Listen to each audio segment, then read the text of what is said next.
I've been on a bit of an Ultimate Spider-Man kick for a while now, and just rereading the entire series. I believe it was last November, last December.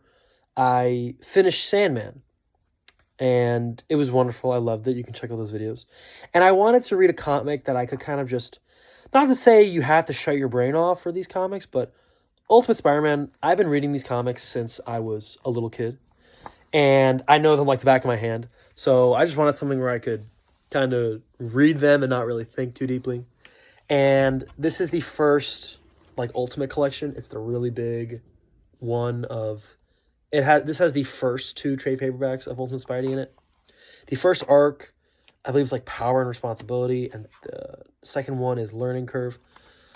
The first one is just the origin. Main difference is I think Uncle Ben dies in like the 5th issue. So there's a lot of like good old Bendis character work and dialogue and whatever. I think it's wonderfully done. Really love this version of Spidey. And seeing him fight Green Goblin, it's crazy because he's the first villain he fights, which is different than the OG comics. But in Ultimate Spider-Man, Green Goblin is kind of like, pardon the wordplay, the ultimate villain of the entire series. And it's not really explained at first. It's explained later in another arc. But the final fight they have is still really fun. And I love this second issue. And I made a mistake. Learning Curve is not Doc Ock.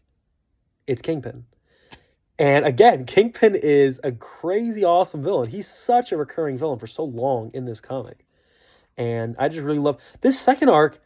I probably like it more than the first one. Because the first one kind of has a lot of the, superhero origin stuff. You got to get through that. The second arc, he's a very green superhero in the sense that he's new to being this. Like, he's probably been Spider-Man for like a week or two. But seeing him, like, fight criminals and fight Kingpin and learn how, how does Kingpin get away with all this? And again, another component of Ultimate Spider-Man that's great is the personal Peter Parker drama. Say that 5 times fast. Every arc, there's like the Spider-Man stuff and there's the Peter Parker stuff. And some arcs, it's better than others.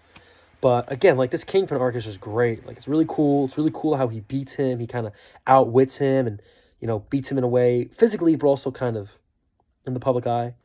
And I just love it. It's such a comforting arc to read because it's so like, it's kind of low stakes, but also like it's sort of not, if that makes sense. It's just super fun to read. And this entire comic, I mean, I adore it to bits.